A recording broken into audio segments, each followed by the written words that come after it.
Assalamualaikum warahmatullahi taala wabarakatuh. Selamat sejahtera, selamat malam, salam reformasi, salam perjuangan. Saya ucapkan mohon maaf malam ini sekali lagi saya lewat live kerana saya pun ada kerja hakiki saya kan. Ada benda yang kita nak kena settle, kita pun cari makan. Kan kita bukan full time buat benda ni tuan-tuan. Orang ingat saya full time dapat bayaran. Oh tak, kita tak dapat bayaran. So kita kena cari kerja. So kerja kita tu kita kena kerja lah. Suara okey ke? Suara okey ke? Harap komen suara. Suara okey dekat saya rasa dekat TikTok okey suara. Okey. Terkini istana dijangka akan panggil 120 ahli parlimen sign SD dalam tempoh terdekat untuk melantik PM ke-11. Takbir. Ahmad Man United Man UPM. Dia Mat, kalau dia nak panggil, kalau dia macam ni, bukan panggil untuk sign SD. Kau salah tu Mat. Lain kali kalau nak menipu tu agak-agak lah. SD tu dah sign. Pergi kepada Yang di-Pertuan Agong. Baru dipanggil untuk tukar kerajaan, bukan Agong panggil untuk sign SD. Kau ni kuat sikit kejap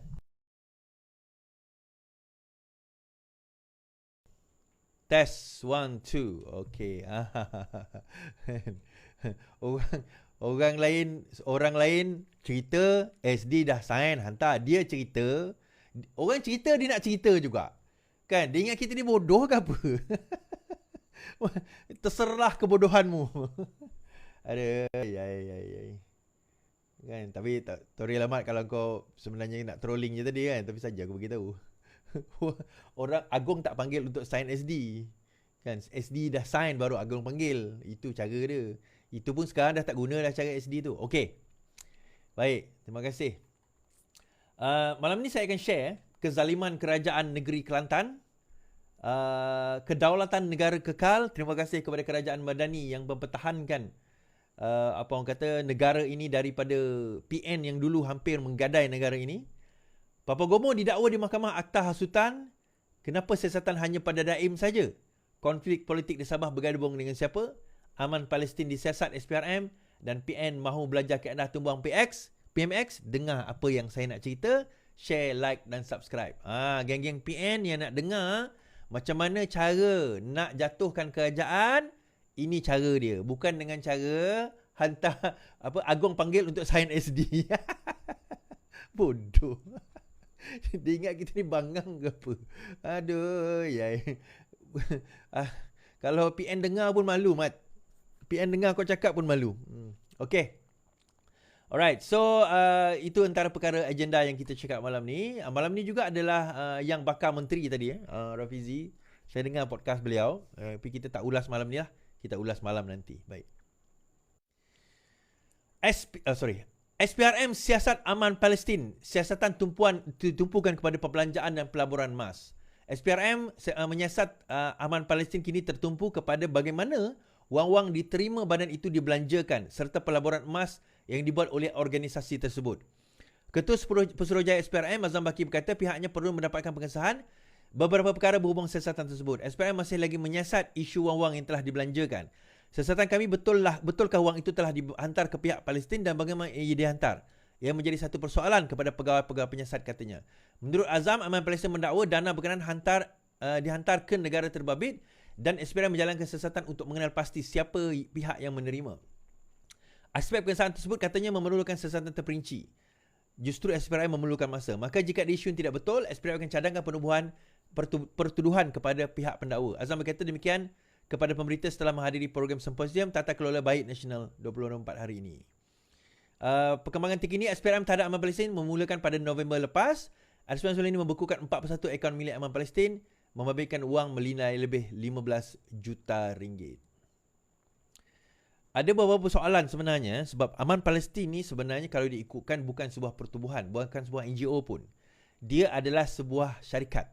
Dia adalah sebuah syarikat yang berdaftar di bawah SSM. Dia bukan di bawah ROS. So timbul persoalan, adakah sebuah syarikat yang berdaftar di bawah SSM dan bukan ROS, correct me if I'm wrong on this, tertakluk sebagaimana yang terdapat di dalam Registration of Society. Contohnya derma dan sebagainya hanya boleh 30% kepada pentadbiran contohnya.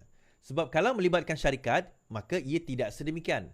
Namun begitu timbul satu persoalan. Bolehkah sebuah syarikat mengambil derma daripada orang awam?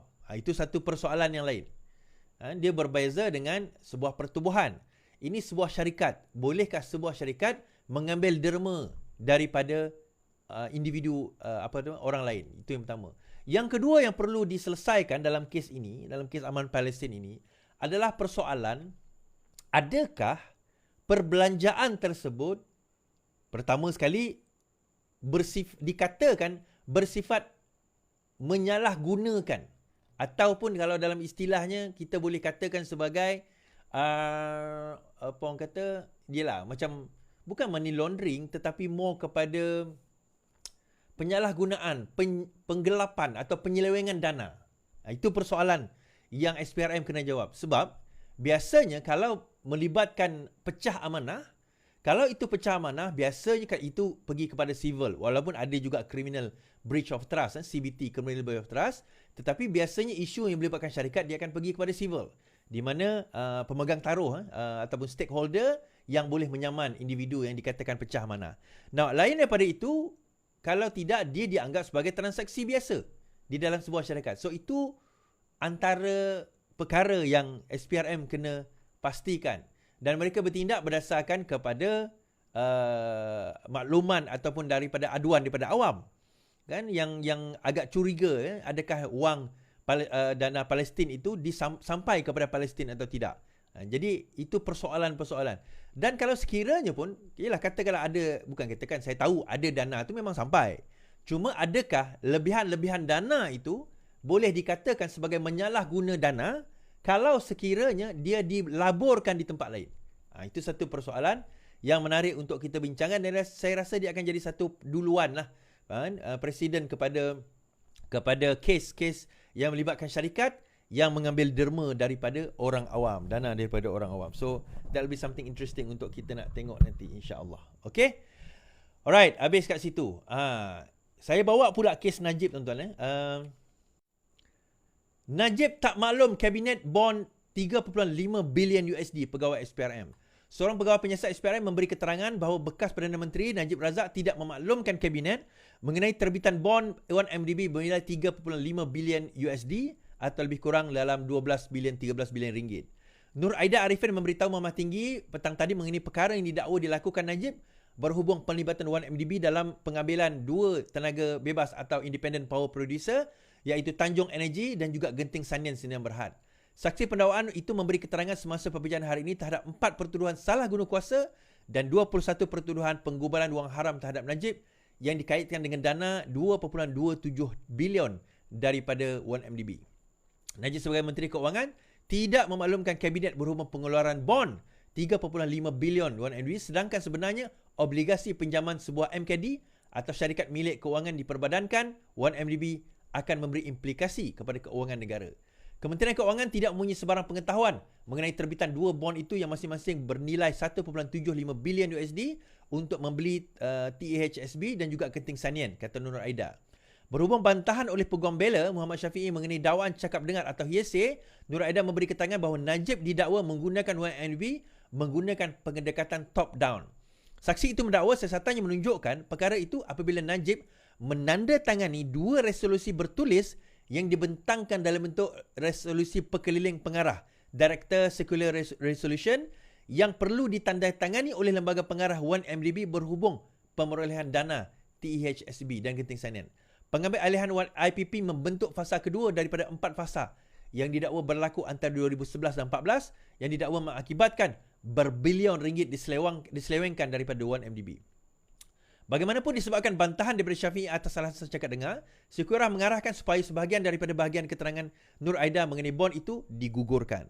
Syukurah juga mengarahkan pihak terbabit membuat hujahan lisan kemudian berhubung bantahan Syafiee mengenai keterangan pegawai penyiasat SPRM berhubung dakwaan pendekatan top down.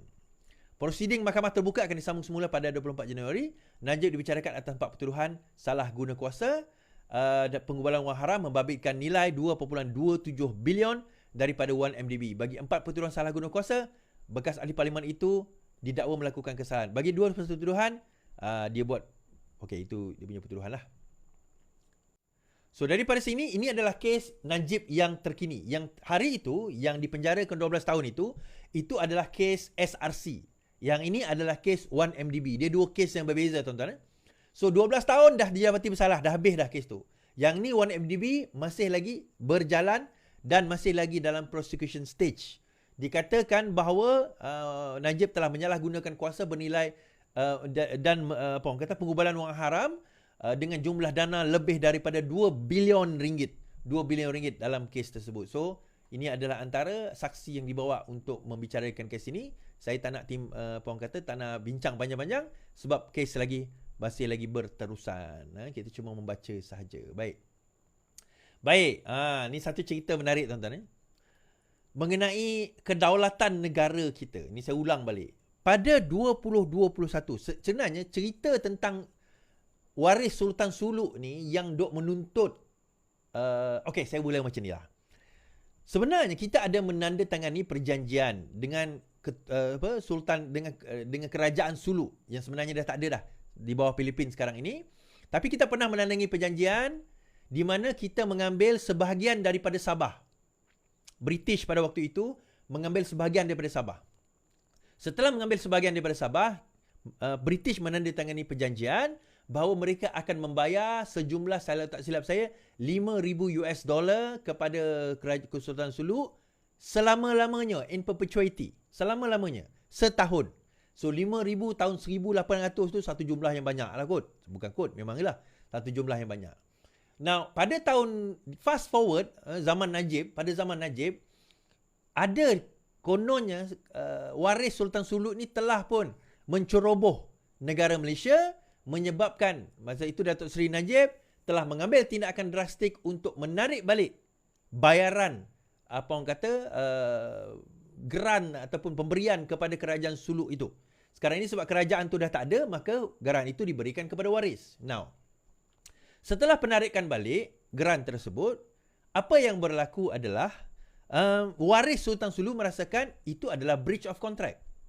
Sedangkan ada satu perjanjian di mana bayaran kena dibuat selama-lamanya.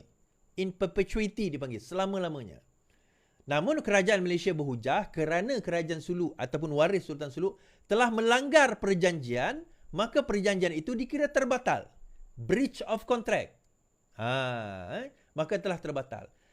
Tak puas hati, maka waris Sultan Suluk pergi ke Kesultanan Suluk pergi ke timbang tara antarabangsa dan berlaku COVID dan sebagainya. Pada 2021, timbang tara antarabangsa telah memutuskan bahawa Malaysia bersalah dan perlu diambil aset-aset negara Malaysia yang bernilai bilion ringgit pada USD, bukan ringgit, bilion USD. Seperti aset Petronas di luar negara.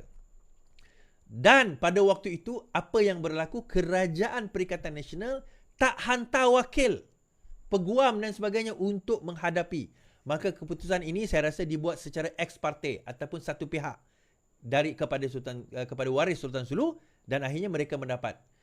Bila masuk Kerajaan Perpaduan, Azalina Osman selaku menteri di Jabatan Perdana Menteri bahagian hal ehwal undang-undang cabar balik. So bila dia cabar, dia pun peguam kan. Dia cabar, dia lawan sebagainya dengan keperkasaan dia. Dia lawan.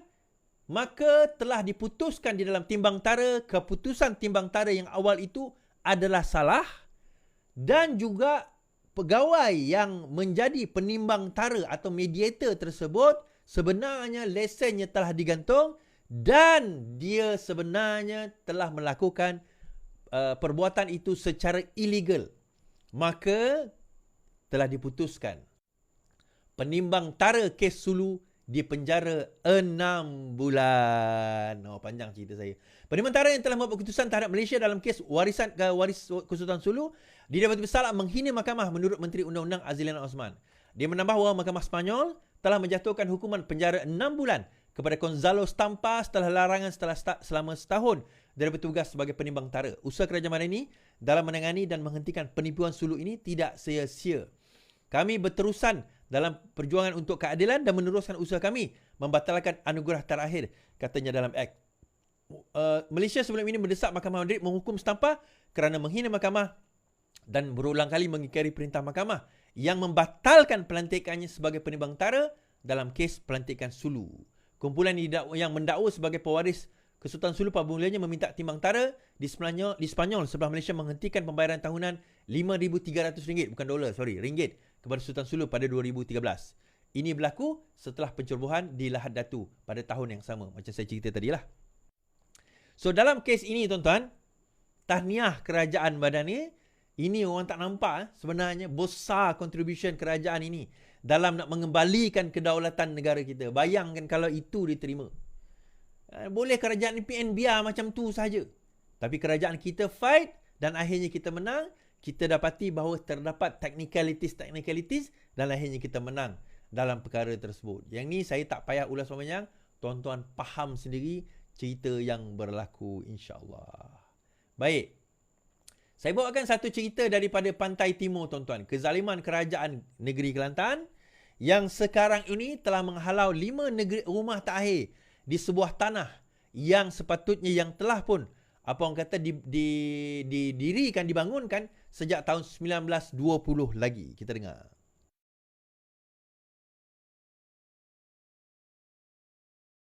Atas Paloh, Kota Baru Kelantan mencetuskan rasa tidak puas hati penduduk. Perobohan rumah di perkampungan Rumah Setinggan Seksyen 5 Jalan Atas Paloh, Kota Baru Kelantan mencetuskan rasa tidak puas hati penduduk. Penduduk menyifatkan pampasan berjumlah RM1,500 yang diberikan oleh kerajaan negeri melalui Perbadanan Kemajuan Iktisad Negeri Kelantan PKINK tidak mencukupi. Ketua Angkatan Muda Keadilan Negeri Kelantan, Muhammad Izzat Zahrim Muhammad Hanuzi menggesa pemimpin PAS Kelantan supaya berlaku adil terhadap penduduk terlibat. Penduduk mendakwa PKINK gagal menunjukkan surat waran atau kebenaran mahkamah untuk merobohkan 53 unit rumah tersebut. Turut menjadi tanda tanya, penempatan rumah setinggan itu dikatakan mendapat kebenaran Menteri Besar terdahulu. Setakat ini, tiada wakil kerajaan negeri maupun ahli parlimen Kota Baru yang berani tampil memberi penjelasan selepas isu itu tular. Sementara itu, wakil penduduk memberitahu RTM mereka akur berpindah dan meminta tempoh 2 hari. Namun, permintaan itu tidak diendahkan PKINK yang bertindak merobohkan rumah dengan jentolak.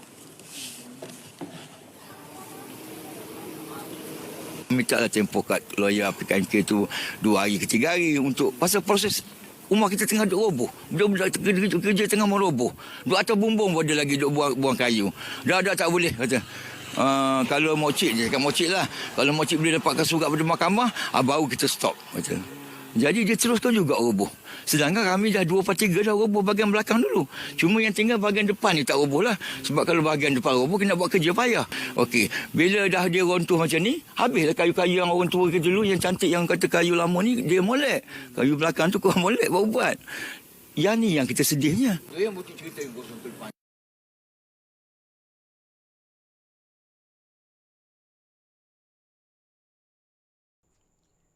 Okey. Now, isu ni sebenarnya macam ni, tuan-tuan. Kalau tuan-tuan, saya tunjukkan video ni tadi, kalau tuan-tuan perasan gambar yang dia bawa ni, okay, dia dengan gambar Nik Aziz, siapa dalam TikTok saya nampak lah. Gambar Allahyarham Tuan Guru Nik Aziz. Pada 3 Mei 2013, kerajaan negeri telah menjanjikan untuk penduduk Kampung Paloh ni sebuah apartmen. Bagi satu rumah, sebuah apartmen rumah atas Paloh dipanggil. Pada tahun 2013. Pada tahun 2013. Dan ini antara janji-janji yang telah dijanjikan oleh kerajaan negeri Kelantan berkenaan dengan perkara tersebut. Baik. Sebenarnya kalau diikutkan, rumah setinggan di Malaysia ni memang tidak ada hak, tidak ada equitable rights. Tidak ada hak equity di atas tanah yang dinaiki. So kalau anda buat rumah setinggan di atas tanah orang, memang anda boleh dihalau tanpa perlu kepada pampasan. Ini tanah, kita cerita tanah private dahulu. Kita cerita private land. Begitu juga tanah syarikat. Sama juga. Still private land. Walaupun milik anak syarikat negeri. Nah, apa berlaku? Berbeza. Contoh di Kuala Lumpur. Tak ada beza. Sama je. Nah, apa yang berlaku adalah apabila ada janji. Kan? pemindahan rumah setinggan ni bukan benda pelik. Dekat tempat YB Fahmi Fazil sendiri, itu banyak rumah setinggan dahulu. Dekat, kalau kita tengok, tuan-tuan tengok cerita dalam YouTube ada cerita setinggan, cerita lama itu tu. Saya ingat masa saya kecil saya tengok cerita tu. S Samsudin berlakon. Nama cerita tu cerita setinggan. Rumah setinggan tu adalah di kawasan KL. Tuan-tuan tengok kat Gombak, dekat Pantai Dalam, dekat banyak rumah setinggan, termasuk di kawasan, termasuk Sabah Sarawak. Now, isu dia adalah bukan masalah dia pampasan satu hal, tetapi janji. Okay? Pada 2013, Kerajaan Negeri Kelantan pada masa itu menjanjikan bahawa tuan rumah yang dipindahkan itu akan mendapat perumahan. Rumah flat lah kita kata. Apartment ke flat tak kisahlah, dia akan dapat. Sebagaimana yang berlaku dekat Taman Medan, ada. Tetapi bila masuk tahun yang sekarang ini, rupanya dia tak bagi. Apa yang mereka bagi hanyalah dana atau duit berjumlah mula-mula dia bagi 1,000. Lepas tu dia up jadi 1,500. Menurut penduduk kat Paloh kat situ, rumah tersebut ada yang dibina sejak daripada tahun 20-an. Cuma dia minta geran, bukan dia orang tak minta geran. Cuma kerajaan negeri tak bagi. Okey, itu hak kerajaan negeri. Tak bagi itu terpulang kepada kerajaan negeri.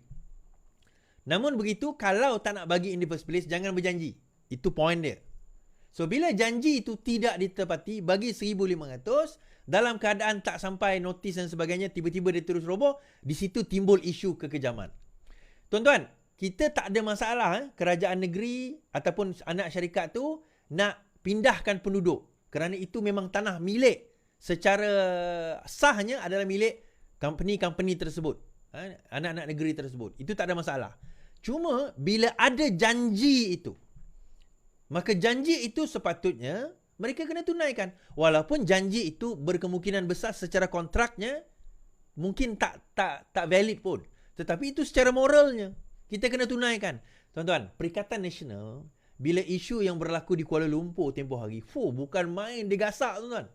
Inilah Melayu tertindas. Melayu ni telah dihalau daripada bumi sendiri. Melayu tidak ada tanah lagi. Melayu itu, Melayu ini, tuan-tuan. Bila masuk dekat negeri dia, hilang cerita Melayu. Bila masuk kat negeri dia ni, hilang cerita Melayu. #Pasik, tuan-tuan. Tak ada siapa buat komen tentang benda ni. Lepas tu keluar kenyataan daripada syarikat-syarikat tersebut bahawa mereka memang dah ada hak atas tanah tersebut. Mereka memang boleh ambil. Tuan-tuan, kita tak nafikan. Syarikat-syarikat itu mempunyai hak ke atas tanah tersebut. Kita tak menafikan. Tetapi dalam masa yang sama, di mana janji kamu? Di mana janji kerajaan negeri?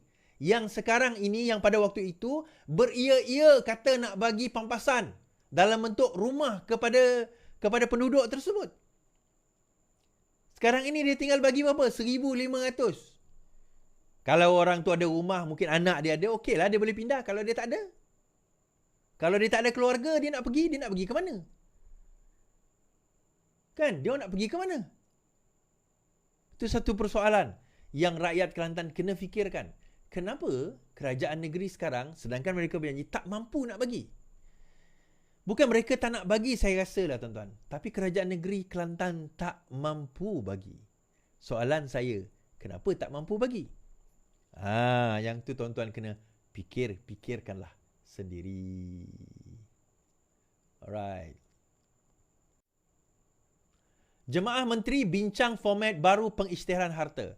Format baru untuk pengisytiharan aset sedang dirangka selaras dengan matlamat kerajaan untuk menggalakkan ketelusan. Garis panduan baru telah diberikan kelulusan untuk memastikan pelantikan badan berkanun tidak terbabit dalam rasuah. Dalam satu kenyataan, Perdana Menteri berkata pengisytiharan aset untuk anggota pentadbiran dan ahli parlimen itu akan diikut kuasa semula dan format terbaru akan dibentangkan dalam mesyuarat Jemaah Menteri pada masa akan terdekat. Perlembagaan Persekutuan mentakdirkan ahli parlimen sebagai menteri, timbalan menteri serta setiausaha parlimen dan ahli politik dan politik mereka. Keputusan untuk kuasa semula pengisytiharan aset dibuat dalam jawatan kuasa kabinet mengenai Tata Kelola Nasional hari ini. Kali terakhir pengisytiharan aset oleh ahli parlimen dan menteri didedahkan kepada umum adalah semasa pentadbiran Pakatan Harapan yang pertama. Okey, Anwar Ibrahim ketika itu mengisytiharkan aset bersih sebanyak 11.18 juta ringgit. Baik. Now, kenapa pengisytiharan aset ini penting dan apa kaitan dengan padu, tuan-tuan? Nah, bila sekarang ini, sebelum ini orang mempertikaikan pengisytiharan aset. Sekarang ini dengan diwartakan kalau sekiranya ada rang undang-undang, tidak dapat tidak menteri, timbalan menteri dan juga dia punya pegawai-pegawai pentadbiran dia hendaklah mengumumkan aset. Kenapa? Paling penting untuk kita lihat bagaimana dia masuk dalam kerajaan dan hujung setelah 5 tahun, 10 tahun, 15 tahun, 20 tahun kalau dia jadi menteri, adakah terdapat perubahan status kekayaannya? Of course, keuangan akan berubah. Contohnya saya lah, gaji 1,500 sekarang. Contoh. Saya tiba-tiba esok naik jadi menteri. Contoh. Of course, pendapatan saya daripada 1,500 akan naik jadi 70,000. Sebab gaji menteri dengan ahli parlimen 70,000. Contoh. Saya pun tak pasti berapa. Jadi daripada segi pendapatan saya meningkat. Aset. Dia berbeza. Aset saya, adakah aset saya meningkat? Kalau diikutkan pendapatan saya 1,500, aset saya tak meningkat. Contoh, kan? Aset saya tak meningkat sebab saya tak membeli sebarang aset. Wang tersebut saya gunakan untuk, saya guna untuk bantu rakyat dan sebagainya. Saya guna untuk perbelanjaan saya. Maka saya tak beli aset. Mungkin saya beli satu kereta. Jadi setelah 5 tahun, kita teliti. Daripada tahun pertama dia naik jadi menteri. Tahun kelima, dia telah membeli satu kereta Proton Exora.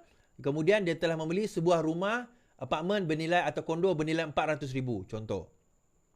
Maka sepanjang 5 tahun pertambahannya adalah 2 aset.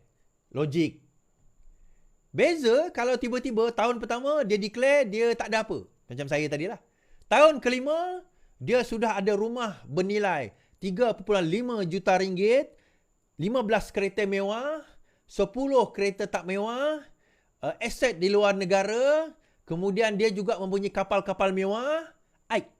5 tahun jadi menteri, tiba-tiba boleh naik macam tu dalam keadaan mendadak? Satu persoalan. Jadi di situ SPRM boleh masuk. Boleh tak dia sembunyikan pembelian aset tersebut?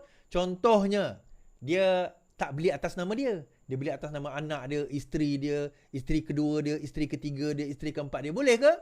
Jawapannya, itulah format baru yang berkemungkinan akan melihat aspek tersebut. Kan? Akan melihat. Kita tak tahu. Kan? Kita kena tunggu apakah pengisytiharan tersebut boleh atau tidak dilakukan dan adakah dia akan extend kepada ahli keluarga juga. Itu antara perkara yang baru yang kita mungkin tengok. Baik, habis kat situ. Now, kita cerita politik. Yang ni kita cerita politik, tuan-tuan. Timbul isu bahawa SD dah nak dibawa. SD nak dibawa kepada Yang di-Pertuan Agong. SD ni akuan bersumpah, statutory declaration. Akuan bersumpah. SD mengatakan bahawa kami datang, kami menyatakan sokongan. Isu dia sekarang ni SD ni dah jadi benda main-main. Nak buat SD bukan sewenang-wenangnya kena sign bukan. Macam Mat kata tadi, nak pergi jumpa Agong untuk sign SD. Apa ke bang? Bukan pergi jumpa Agong sign SD. SD ini cara dia adalah tuan-tuan buat dapat SD, tuan-tuan sign, kena mati stamp. Mati stamp. Kena angkat akuan bersumpah. Kena ada akuan bersumpah mengatakan bahawa SD itu valid. Okey? Suruhanjaya sumpah kena mengatakan bahawa SD itu valid. Dan bila mereka mengatakan valid, setuju, diterima, maka digunakanlah SD tersebut sebagai dokumen yang boleh dikatakan dokumen yang sah untuk digunakan. Namun, apa yang berlaku adalah ramai sangat orang buat SD 2-3 SD satu hal.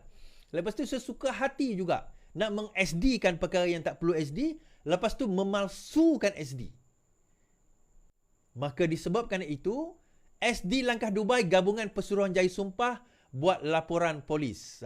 Pengurusi Pertubuhan Gabungan Pesuruhanjaya Sumpah, Yusrizal Zainul Abidin berkata pertubuhan itu berhasrat membuat laporan polis atau berhubung video YouTube bertajuk MB Kedah Sasau, Langkah Dubai Gagal. Menurut Yusrizal, terdapat unsur dalam video itu yang dimuat naik oleh kucing tanah yang boleh menjejaskan kredibiliti Pesuruhjaya Sumpah. Kami amat bimbang dengan kenyataan dan dakwaan yang dibuat oleh pemengaruh YouTube yang menyentuh proses pembayaran dan penyediaan akaun berkanun yang bersoalkan kredibiliti, accountability dan integriti Pesuruhjaya Sumpah yang telah dilantik oleh Ketua Hakim Negara. Saya ditemani oleh Ketua Biro Undang-Undang kami dan ahli jawatan kuasa lain membuat laporan polis di Dangwangi bagi menyiasat kenyataan dan kesahihan dakwaan yang dibuat dalam video itu. Yusrizal berkata dalam video itu, Pemengaruh berkenaan membuat dakwaan bahawa RM5 seseorang individu boleh mendapat cop Suruhanjaya Sumpah dan SD bernilai RM5 boleh digunakan untuk menukar kerajaan. Yuran itu bukan RM5 dan SD adalah dokumen sah tertakluk kepada akta akaun berkanun dan dia mempelekehkan dan memburukkan sistem perundangan. Sekiranya dakwaan itu benar, kami ingin polis menyiasat Perusahaan Sumpah mana yang melakukan perkara demikian. Tambahnya, pesuma yang kira-kira 500 ahli dan merupakan pertubuhan mendaftar dengan ROS dengan keahlian terdiri pada Pesuruhanjaya Tumpah telah dilantik. Semalam, Menteri Besar Kedah yang mendakwa PN mempunyai SD mencukupi untuk menjatuhkan Anwar Ibrahim. Dakwaan yang sama dibuat oleh Raja Petra. Baik. Untuk makluman tuan-tuan dan puan-puan, dia bukan semudah itu sign cop bayar RM5. Betul. Nak bayar SD ni RM5 je. Betul. Tetapi dia bukan nilai bayaran RM5 tu. Tetapi akuan bersumpah, apa orang kata, statutory litigation, dia ada akta dia tersendiri. Sebab itu kalau sekiranya SD ni dibuat main, dia boleh didapati bersalah di bawah akta tersebut. So, bila ada dakwaan mengatakan bahawa SD itu, soalannya macam ni. Prosedur SD, bila tuan-tuan hantar dokumen, Pesuruhanjaya Sumpah akan minta IC, kemudian dia akan cop. Cop itu adalah cop setiap Pesuruhanjaya Sumpah, kemudian dia akan catat di dalam dokumen. So, catatan di dalam dokumen itu, kita akan tahu SD itu cop kat mana. Kalau sekiranya dia kata, kami cop dekat Bangi contohnya, atau kami cop dekat Setapak contohnya, maka kita boleh semak, adakah benar Pesuruhanjaya Sumpah di Setapak itu dengan nama sekian sebulan telah bersetuju untuk cop. Atau sekadar dia orang beli cop, buat sendiri, pergi cop sendiri. Itu satu persoalan. Dan kalau sekiranya dakwaan blogger tersebut tipu, maka blogger itu boleh disaman oleh pertubuhan Suruhanjaya Sumpah ini kerana telah memperkecilkan integriti. Menyelainkan dia menafikan perkara tersebutlah, tetapi dia boleh disaman kerana telah mencemar baik nama pertubuhan dan persatuan tersebut. Okay? Ni kita kena faham tuan-tuan. Itu yang berlaku. Dan buat masa ini, dia orang sendiri, Pesuruhanjaya Sumpah nampaknya, dia orang sendiri tak tahu mengenai berkenaan dengan SD. So, jadi tak jadi, ada ke tidak dan sebagainya. Tidak, kita tak tahu. Baik. Dalam ketaksuban mereka, tuan-tuan, nak menjatuhkan kerajaan ini, saya ceritakanlah kepada PN bagaimanakah kaedah nak menjatuhkan PMX. Baiklah. Malam ni saya buka cerita. Dah buka cerita dah sebenarnya hari itu. Saja je saya nak buka lagi cerita. Supaya PN ni jangan rasa kebulur sangat dan tak tahu sampai SD nak pergi Agong panggil sign SD. Okey, aku cerita. Dia macam ni. Sekarang ini SD tak boleh pakai lagi tuan-tuan. Okey? Saya nak cerita. SD untuk ahli parlimen, untuk Dewan Undangan Negeri lain Tengok negeri, adakah negeri itu telah mendandatangani akta anti lompat parti atau tidak. Saya bagi tahu untuk parlimen statutory declaration tidak boleh pakai. Kenapa? Ini argument saya. Argument saya kenapa tak boleh pakai, the moment SD itu sampai kepada Yang di-Pertuan Agong, soalan pertama yang di-Pertuan Agong perlu tanyakan, adakah ahli parlimen yang menandatangani SD tersebut telah hilang kerusi sebagai ahli parlimen? Kerana mereka telah melanggar persetujuan untuk taat setia kepada parti dan dikira lompat parti. Tuan-tuan, apa objektif kita buat akta anti lompat parti? Apa objektif kita buat akta anti lompat parti? Supaya penyerahan SD itu tak berlaku. Itu tujuan dia. Sebab itu bila orang kata serah SD, saya kata mana boleh serah SD dah. Nak serah SD zaman sekarang tak boleh. Sebab the moment orang itu serah SD, maka dia telah gugur sebagai ahli parlimen. The only SD yang boleh diterima adalah SD parti. Iaitu kalau parti itu secara en bloc telah menyatakan sokongan kepada orang lain, maka itu boleh diterima. Tetapi individu yang katalah UMNO 11 orang, PKR 2 orang, whatever lah, warisan 3 orang, 2 orang, seorang, kalau tidak mengikut en bloc parti, itu dikira sebagai lompat parti. Maka Yang di-Pertuan Agong tidak akan terima dan dikira sebagai SD itu tidak sah. So, bagaimana kaedah untuk nak menjatuhkan kerajaan ini? atau mana-mana kerajaan, sekarang ini tinggal satu saja. Dia kata kalau macam tu tak berperlembagaan lah Is. Kerajaan ini tak boleh jatuh. Siapa kata?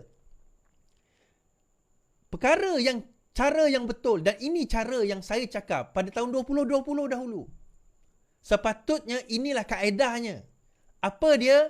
Bawa usul itu ke dalam Dewan Negara, Dewan Rakyat, dan buat usul undi percaya atau undi tidak percaya kepada Perdana Menteri.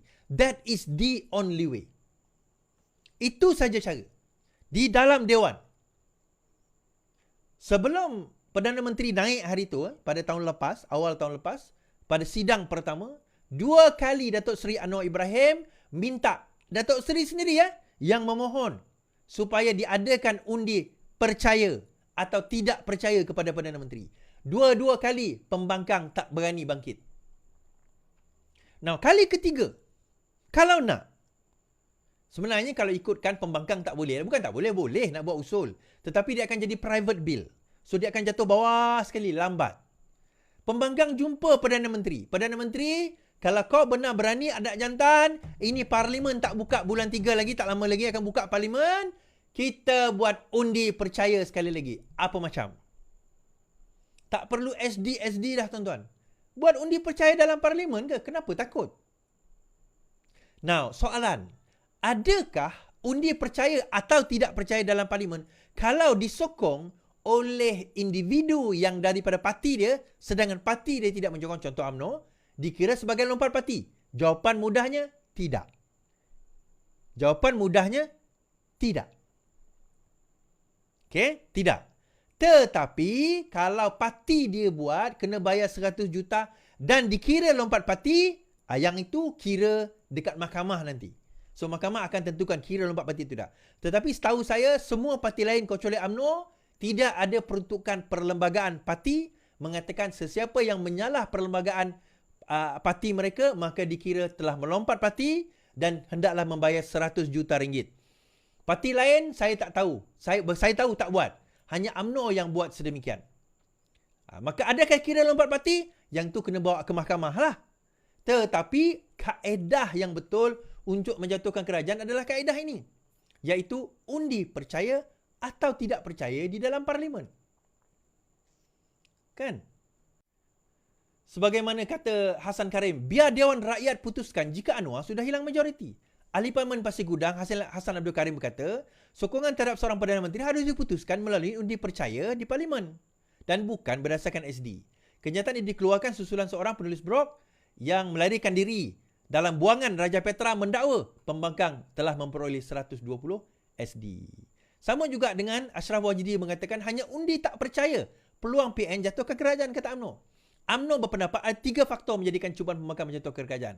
Menurut Setiausaha Agong Ashraf Wajidi, dakwaan itu dibuat di luar pihak kerajaan tidak lebih daripada sekadar mainan persepsi untuk mengelirukan lawan. Pertama, katanya sudah berkali-kali menitahkan bahawa dia tidak akan layan SD untuk tukar kerajaan. Kedua, pembangkang hanya tinggal 69 orang, perlu 43 lagi untuk cukupkan 112 orang minimum. Gabungan GPS dan ahli parlimen bukan Islam sudah menyatakan dengan tegas tidak akan menyokong PN kerana di dalamnya ada parti ekstrim PAS. GPS mampus diletakkan sokong apa orang kata PN, tuan-tuan. Okey. GPS ni GPS mampus dia takkan sokong PN. Kerana apa? Dia ada PAS dalam tu.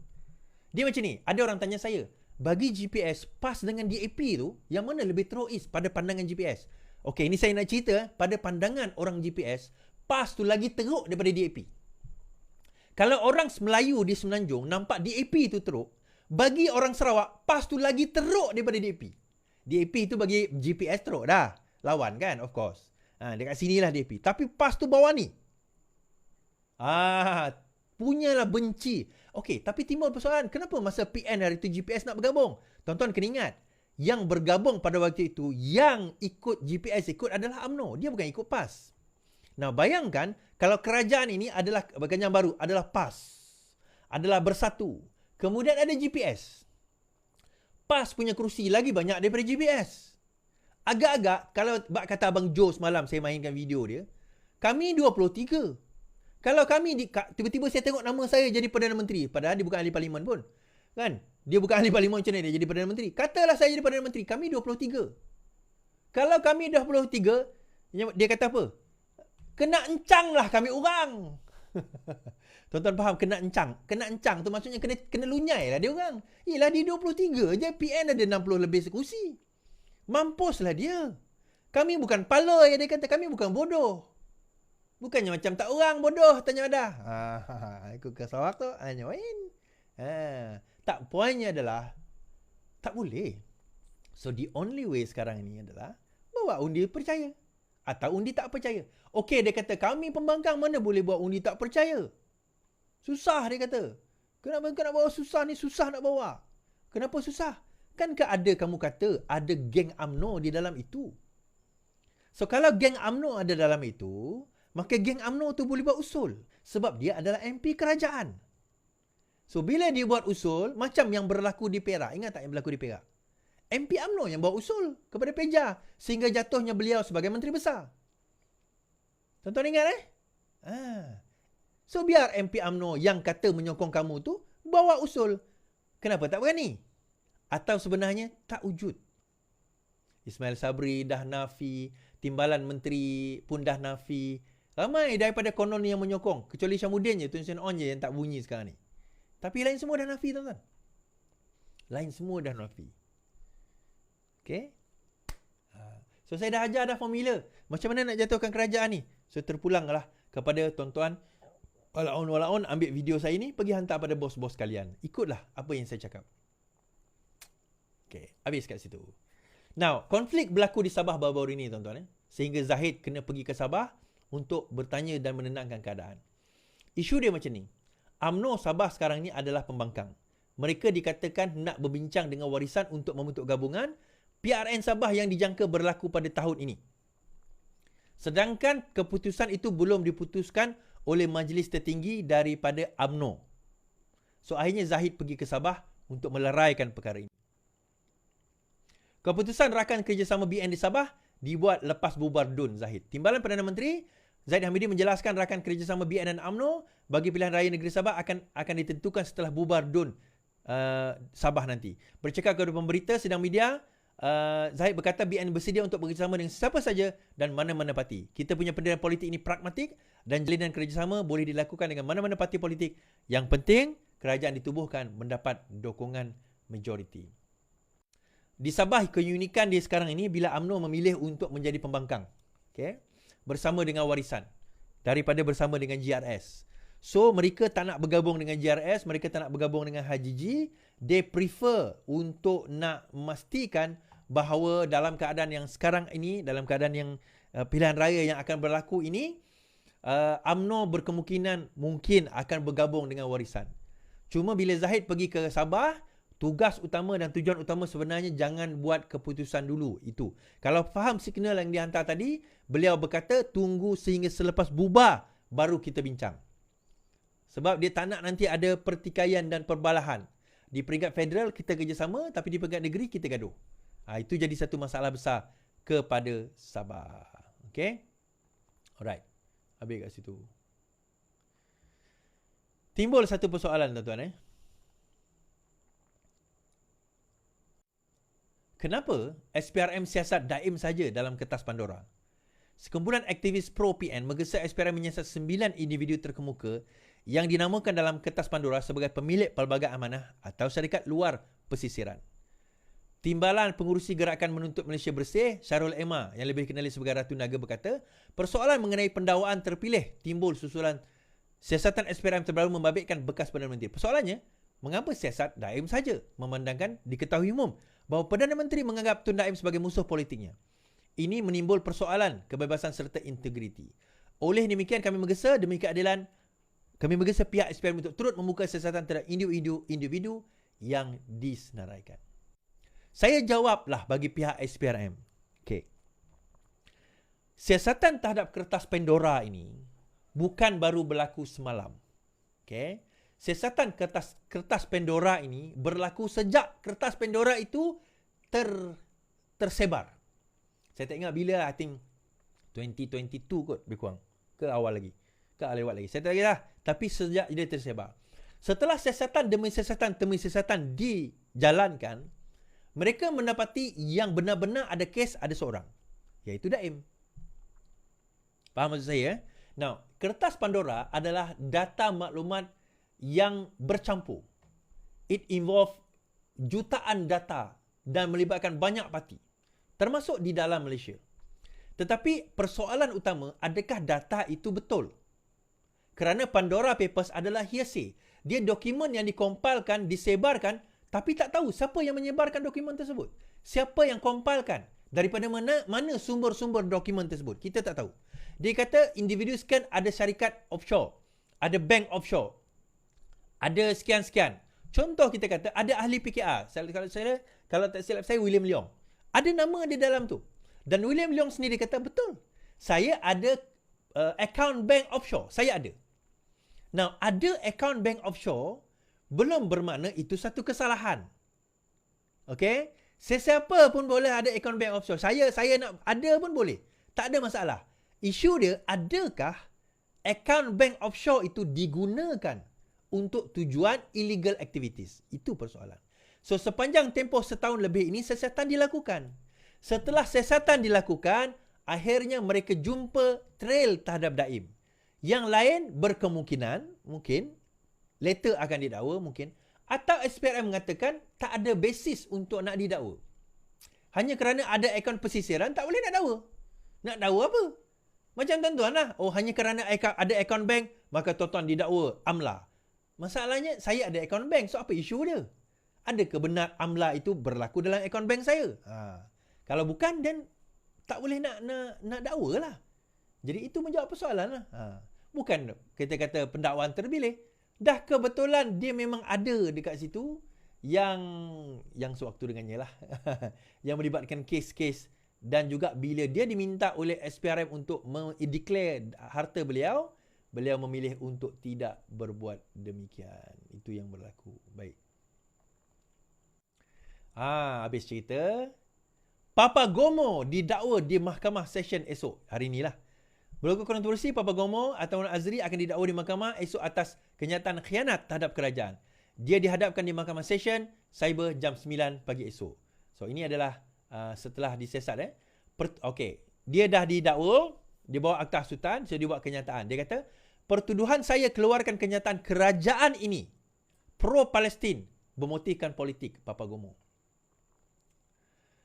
Bekas EXO pemuda Wan Muhammad Azri Idris dikenali sebagai Papa Gomo menyifatkan pertuduhan mengeluarkan kenyataan menghasut iaitu kerajaan pro-Israel dan Barat sebagai bermotif politik, beliau berkata. Okay. Saya komen. Apa menyebabkan beliau didakwa, tuan-tuan? Apa menyebabkan Papa Gomo ni didakwa? Dia buat satu kenyataan. Dia mengatakan bahawa kerajaan ini kerajaan pro-Israel, kerajaan pro-Yahudi. Pro-Zionis dia kata. Okey, dia kata demikian. So dia tuduh kerajaan ini sebagai demikian. Maka di situ dia telah dituduh di bawah akta hasutan kerana mengatakan kerajaan di bawah Yang di-Pertuan Agong ini sebagai kerajaan yang pro kepada pengganas. Okey? Right. Dia bagi hujah. Dia mengatakan kerana kerajaan gagal untuk mengecam apa yang berlaku di Gaza. Tuan-tuan, ini adalah kenyataan teks penuh ucapan Perdana Menteri. Teks penuh ucapan Perdana Menteri. Tajuk dia pun usul oleh Yang Berhormat Perdana Menteri mengikut Peraturan Mesyuarat 73. Usul dia kata benda ni tak dibawa di Dewan mengecam serangan rejim Zionis Israel ke atas wilayah Gaza. Okay, ini teks dia panjang lah, saya tak akan baca. Tetapi ini adalah usul oleh Yang Berhormat Perdana Menteri mengenai Gaza. Okey. Yang ini adalah tahun 2009. Baik. Tetapi bila masuk dalam Dewan Negara.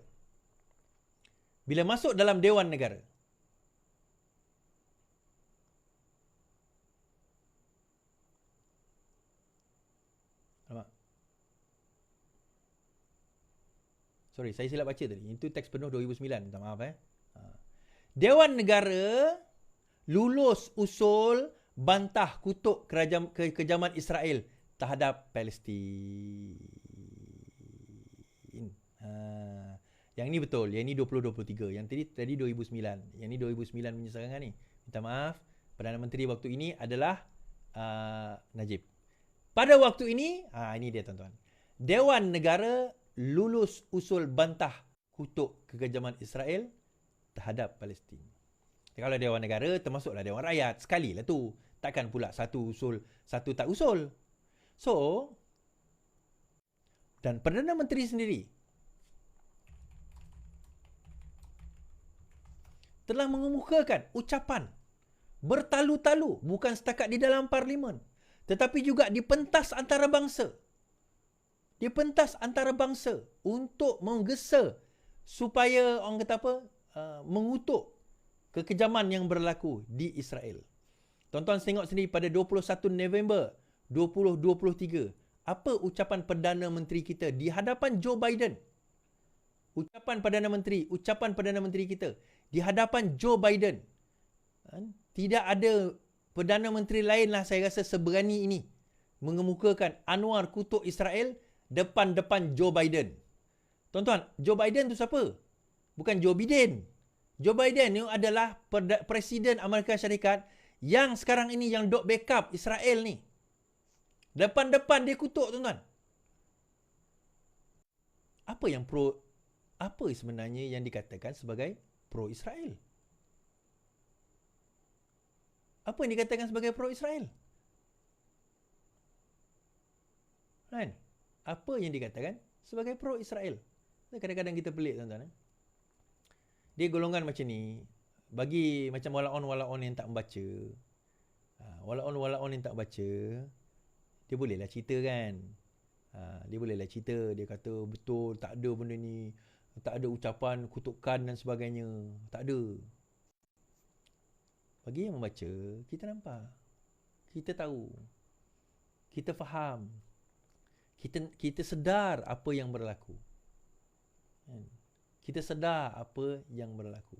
Ini saya saja mainkan video ini, tuan-tuan, untuk menjadi tatapan kita bersama. For them, the question is big. Some remain neutral.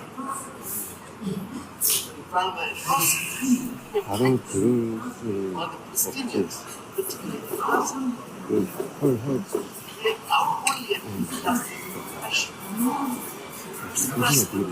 I've known because that was it's called justice and human rights. And I've said to 이제 you last night, 일본하고 별도의 I, 해준다고 you know, 해야 될 것 같은데 Saya akan katakan pada anda malam tadi.